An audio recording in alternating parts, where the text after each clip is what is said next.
E aí, gente, tudo bem com vocês?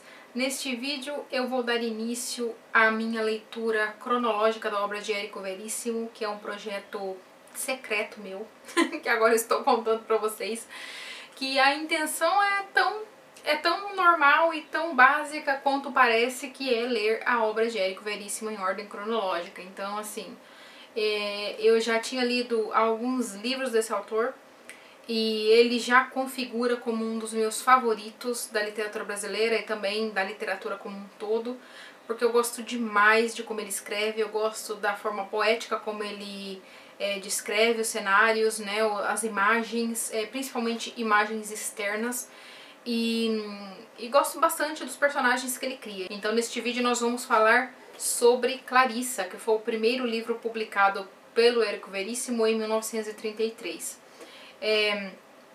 Neste livro, que é bem simples, na verdade, ele é uma novela, né? Eu acho que não chega a ser um romance, tem menos de 200 páginas, ele tem 175 páginas. O próprio autor vai falar ali sobre a forma um tanto quanto ingênua com a qual ele criou essa história, e também nos períodos em que ele pôde escrever essa história, né? Em uma nota à edição que saiu em 1961, o Érico Veríssimo vai falar aqui, mas essa nota está presente nessa edição da Companhia das Letras. O Érico Veríssimo vai falar que ele escreveu Clarissa em 15 sábados, 15 tardes de sábado, porque ele trabalhava como editor numa revista Correio Brasiliense, se não me engano, qualquer coisa eu coloco aí na edição, e ele também aumentava a sua renda mensal, né, familiar, escrevendo para uma revista feminina. Então o que aconteceu foi que nas tardes de sábado, que era o período livre que ele tinha, ele começou a escrever esta novela. Érico Veríssimo vai dizer aqui nesta nota que a inspiração para o livro Clarissa veio de uma manhã em que ele estava à janela e ele vê essa colegial muito bonita, andando pela rua e parecendo muito feliz e muito otimista com a vida. Então o que ele vai fazer é começar a trabalhar essa imagem de Clarissa e vai colocar aqui, então vai criar essa garota que ela está para fazer 14 anos, né?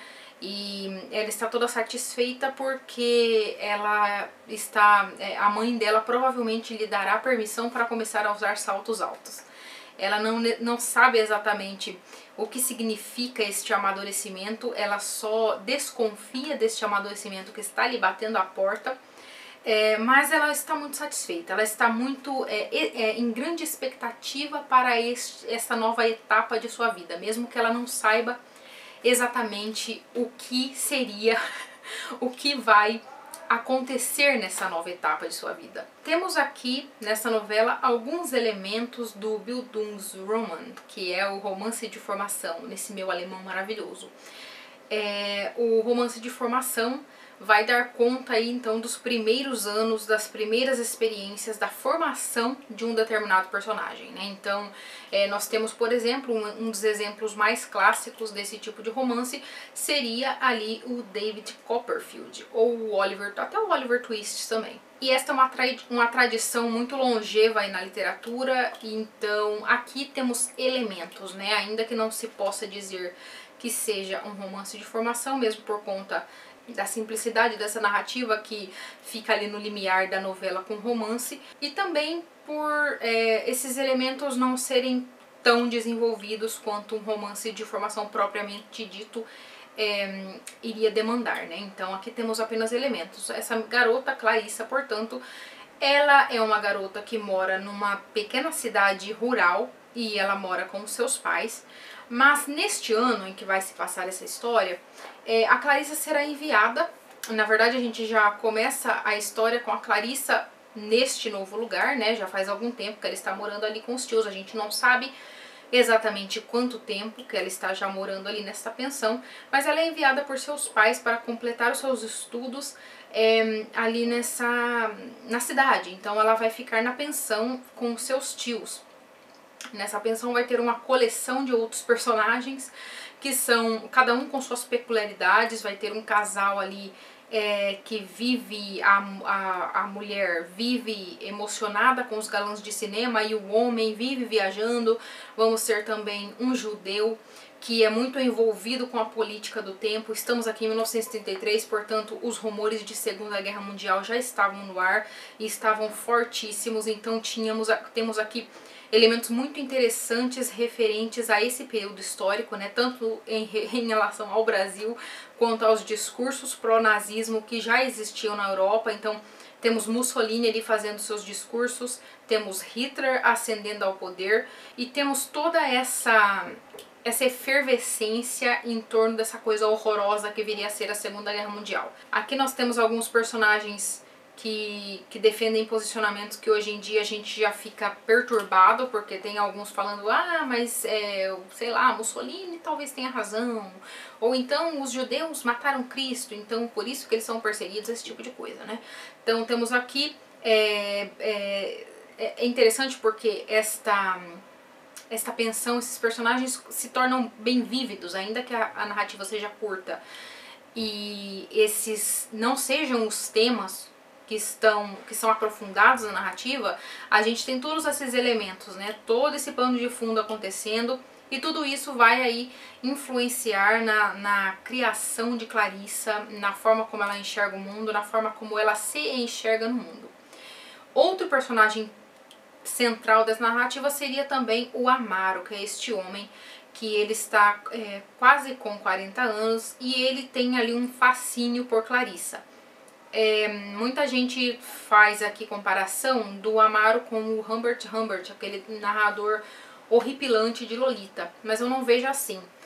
Eu acho que o Amaro ele se assemelha muito mais ao Aschenbach do Morte em Veneza do que ao Humbert Humbert, visto que a relação e o interesse que ele tem em Clarissa aqui é puramente platônico, né? Ele não vai em nenhum momento chegar para Clarissa e demonstrar alguma coisa a mais do que a amizade comum ali, a amizade um tanto quanto pálida que ele tem com essa menina. Mas aqui o primeiro capítulo, inclusive, é o Amaro à janela, verificando, olhando a Clarissa brincar no jardim e pensando que a primavera finalmente chegou. Porque para ele, Clarissa, ela incorpora essa juventude, a primavera, o que há de florido, o que há de belo, o que há de ágil, o que há de jovem, né? Então Amaro tem esse fascínio por Clarissa, pela figura que ela é, pela figura alegre, feliz e cheia de expectativas que ela é. Então aqui, ele em diversos momentos, ele vai se lembrar de sua própria infância, daquele momento em que ele tinha o mundo inteiro, que parecia ter o mundo inteiro à sua frente, e ele vai se lembrar desses momentos quando ele vê Clarissa. Aqui não vai ficar claro se existe um componente sexual na atração de Amaro. Ainda bem que não, né? Esperamos que não, tomara que não. Mas existe essa ideia desse amor pela juventude que ele próprio perdeu. Porque o Amaro é esse personagem que ninguém sabe exatamente o que há com esse homem. Ele é um jovem ele é um músico frustrado, ele vive ao piano quando ele está em casa, mas ele trabalha num emprego que ele detesta, que ele trabalha no banco, né? Ele foi para a cidade com a expectativa de se tornar um músico de sucesso. O que aconteceu foi que não aconteceu, né? Então ele teve ali que se contentar com esse emprego no banco, esse emprego burocrático que suga a alma dele. Sendo assim, ele tem todas essas frustrações dentro dele. Então quando ele vê a Clarissa nessa época, como ele se lembra quando ele estava nessa mesma época da vida, ele com seus 14, 15 anos, 13, 14, 15 anos, ele vai se lembrar de como ele achava que a vida dele era cheia de possibilidades, que ele tinha o poder de fazer qualquer coisa que ele quisesse, que o mundo estava ali e que ele só precisava desbravar. Literalmente, porque ele sonhava em viajar para muitos lugares, ele imaginava que ele viajaria para muitos lugares. Então, ao mesmo tempo em que ele olha para Clarissa com esse enternecimento, com esse interesse, vendo toda essa beleza, ele também sente essa grande melancolia, que é saber, um tanto quanto uma visão extremamente pessimista de tudo e da vida, né, talvez baseada em sua própria experiência, mas ele vê que em poucos anos Clarissa estaria casada, com filhos, ele fala redonda como uma matrona, né? E com sua beleza, sua juventude, seu frescor tendo se esvaído. Então, Amaro tem essa mescla de sentimentos quando ele olha para Clarissa. Nós também vamos ver aqui essa garota aprendendo a se tornar uma mocinha, se tornar uma moça. Nós sabemos que as idades aqui nessa época, nos começos, nas primeiras décadas do século XX, a mulher já era adulta assim que ela menstruava, basicamente. Ou seja, se o sistema reprodutor dela estava ok para ter filhos, então ela estava ok para ser cortejada aí por homens, por rapazes, né? Então nós sabemos que a idade de Clarissa, que ela tem 13 para 14 anos, essa grande mudança, essa grande passagem na vida dela se daria ali quando ela começasse a usar saltos altos. Então ela vai esperar isso com um grande interesse, com uma grande expectativa, né? A mãe dela envia as cartas, né, dizendo que a situação para o pai dela não está bem, porque temos ainda talvez possivelmente reverberações da crise econômica mundial. Então temos aqui o Albuquerque, né, que é o pai da Clarissa, com muita dificuldade para vender seus bois. Ele tinha manadas que ele precisava vender e ele não estava conseguindo compradores. Então, assim, temos todo esse problema de bem en passant, bem rapidinho, bem de leve, que vai aparecendo, que vai dando toques enriquecedores a essa narrativa, né? Eu li esse livro quando eu estava na escola, então eu tinha uns 13 anos mais ou menos, e eu não peguei nada disso, né? Eu peguei uma historinha, inclusive eu fiquei muito triste, porque olha, o Amaro tão legal, por que ele e a Clarissa não ficam juntos? Essas são as belezas e as pendengas de uma leitura de um livro escrito por e para adultos, por adolescentes, né? Então o que é interessante, porque a gente só vai pegar as referências, só vai pegar as problemáticas e as situações quando a gente adquire certa idade, certa expertise da vida, né? Então, do alto dos meus 13 anos, quando eu li este livro na escola, eu não vi problema algum no Amaro e na Clarissa juntos. Ainda que eu nem tenha me atido, né, ao fato de Amaro já ter quase 40 anos e Clarissa não ter nem 14. Então, hoje em dia, a gente fica de cabelos em pé ao imaginar essa possibilidade, mas eu realmente aqui acho que não é exatamente uma atração sexual que leva Amaro a olhar para a Clarissa, ao contrário daquele doente, daquele Humbert, né? Então eu acho que não cabe muito essa comparação do Humbert com Amaro. O Aschenbach, por sua vez, de Morte em Veneza, para quem não sabe, Morte em Veneza é um livro do Thomas Mann, que é uma novela também do Thomas Mann, e vai falar deste homem que ele sente uma atração inacreditável pelo Tadzio, que é esse rapaz, esse garoto que eu acho que não tem nem 15 anos. Tadzio tem uma beleza inacreditável e o Aschenbach vai se interessar profundamente pelo Tadzio.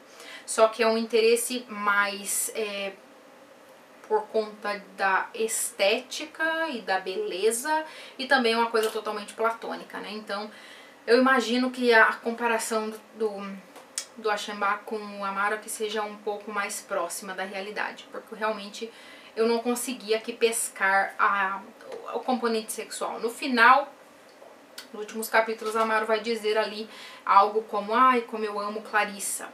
Mas imagino que ele ame a ideia de juventude de Clarissa, né? As possibilidades que Clarissa encerra e que lhe foram vetadas nesse momento da vida que ele se lembra com tanta saudade. Então, assim, este é um livrinho muito gostoso de ler, gente. Tem aqui aqui, como eu comentei, tem imagens lindíssimas do externo, né? Das árvores, das flores, do céu azul e aquela beleza primaveril, né, brasileira, que a gente só encontra em livros brasileiros. Em todos esses meus anos de leitura, eu nunca consegui enxergar uma atenção tão grande à natureza e à descrição do externo, das cenas externas, com mais cores e com mais vivacidade do que nos escritores brasileiros. É claro, não sei se eu estou contaminada pela visão brasileira que sou, porém eu não me lembro agora de eu ter visto descrições tão vívidas quanto na literatura brasileira. Isso é maravilhoso, eu amo descrições de paisagens, eu sou uma grande fã de paisagens e de cenas externas que tem árvores e flores e descrições de flores, eu acho tudo maravilhoso. Então isso pra mim é um grande ponto, um grande ponto positivo deste livro aqui.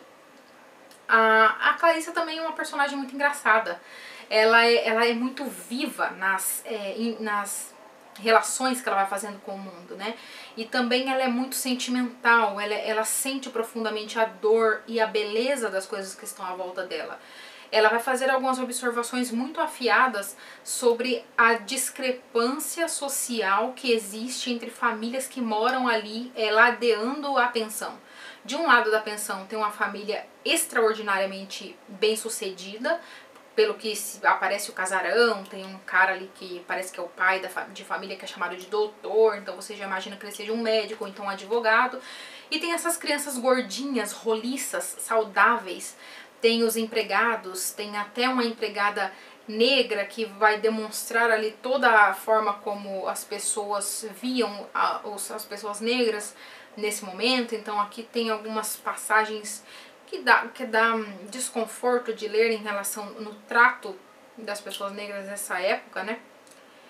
E aqui vemos Clarissa tendo pensando, nossa, mas por que Deus fez essa família tão feliz e por que essa outra família, porque tem uma outra família do outro lado da pensão, que é uma mulher e o filho. A mulher passa o dia inteirinho na costura, né, fazendo costura para poder dar uma vida para esse garoto, uma vida melhor, para esse menininho que perdeu as pernas quando brincava na linha do trem. E esse garotinho, tem algumas das cenas mais tristes aqui. A Clarissa tem uma grande compaixão por esse garoto. Ela está sempre indo até ele e querendo animá-lo, né, com suas descrições de batalhas, porque esse garotinho ele tem fascínio pelo exército, ele tem fascínio por grandes guerras, por batalhas, por figuras de militares e de poder, como Napoleão. Tanto que ele tem uma imagem de Napoleão ali na parede da sala, que ele é fascinado por essas histórias. E ele sente um desespero tão grande por não poder andar, por não poder brincar com os outros, e que tem umas cenas muito tristes aqui envolvendo esse garoto. Então a Clarissa vai demonstrar essa veia afiada que ela tem de perceber as coisas, e ela é uma personagem muito gostável, porque ela é cheia de compaixão pelos outros, ela é muito boazinha, ela vê o Amaro ali tão triste, tão solitário, e ela de alguma forma quer se aproximar para ser amiga dele, né? Então nós temos, ela percebe muito bem os conflitos e as tensões que existem dentro da pensão, tanto que existe ali casos de adultério, né, na pensão, ou a mulher que é viciada nos atores de cinema tem um caso com mulherengo da pensão. Então assim, Clarissa fica muito perturbada com essas coisas. Então ela, sendo uma garota interiorana, vivendo ali na cidade grande, ela tem algumas amigas que já namoram há muito tempo e ela tá bem longe disso. Ela ainda acha que os bebês são as cegonhas que trazem, sabe? Então ela é muito ingênua, ela é muito doce e ela vai tendo algumas desilusões quando ela vai conhecendo mais do mundo. E isso tudo faz parte da formação, né? De um romance de formação. Num romance de formação, esses pontos seriam mais acentuados e teriam mais desdobramentos. Aqui, como uma novela, temos esses pontos que passam rapidamente ali e a gente percebe que Clarissa está se formando adulta por meio das pessoas que ela encontra e das coisas que ela vivencia. Enfim, o próprio Érico Veríssimo fala que esse é um livro simplório, ingênuo, mas de certa forma é mesmo, ele não tem um grande acontecimento. Aqui vai dar conta da Clarissa simplesmente vivendo nesse período ali, né, antes de voltar para casa. E a gente vai percebendo todas essas coisas que tem nesse pequenino livro. Mas isso não faz com que ele seja uma leitura chata. Eu gostei muito. Claro que vai depender do leitor. Eu gosto muito da forma como Érico Veríssimo escreve, eu acho muito bonita. Eu gosto bastante dos temas que ele traz, eu gosto da brasilidade que há nos romances dele, né? Tanto que eu não vejo a hora de ler O Tempo e o Vento de novo. Eu comecei a ler O Tempo e o Vento um tempo atrás e não continuei porque não estava tendo tempo, mas agora eu quero ler O Tempo e o Vento porque é uma das melhores coisas já escritas na face dessa terra. Então, só que eu tô indo cronologicamente. Vou ler Clarissa, depois eu vou ler o Música ao Longe, que é a continuação, né, de Clarissa. Vai trazer Clarissa com 16 anos, então eu tô bastante... Ela já volta lá na terrinha dela lá e sendo professora, né, porque aqui era só você fazer o ensino fundamental que você já podia se tornar professora. Então, Clarissa aqui, professora, lá na terra dela. E é isso. Quero ver, quero ler. Eu li a notinha que o Érico Veríssimo deixa em Música ao Longe e eu falei, meu Deus, esse cara detestou esse livro. Mas eu estou ansiosa para ler porque eu já li, né? Mas eu não lembro nada dele, então eu vou trazer vídeo também porque Érico Veríssimo é um desses autores que a gente tem que conhecer, tem que, sabe, prestigiar, porque que homem. E é isso, gente. Eu espero que vocês tenham gostado, espero que vocês tenham se interessado e vamos lá, vamos ler Música ao Longe comigo. Em fevereiro eu vou tentar trazer vídeo aí pra vocês dele também e assim vamos, né? Vou tentar trazer... Ai, será que eu prometo? Não sei. Vou prometer. Depois, não vou prometer. Vou só jogar a ideia no ar. Talvez eu consiga trazer um livro de Érico Veríssimo por mês. Será que a gente consegue? Se vocês quiserem, eu posso ir falando no final de cada vídeo o próximo livro, daí a gente lê junto, a gente faz uma espécie de leitura conjunta, meio mequetrefe, mas pelo menos vai ter vídeo aqui todo mês, se eu for uma pessoa digna. Então é isso, gente. Deixem comentários, se inscrevam no canal e curtam o vídeo se tiverem curtido. É isso aí, agradeço muito a presença de vocês e até o próximo vídeo. Tchau, tchau.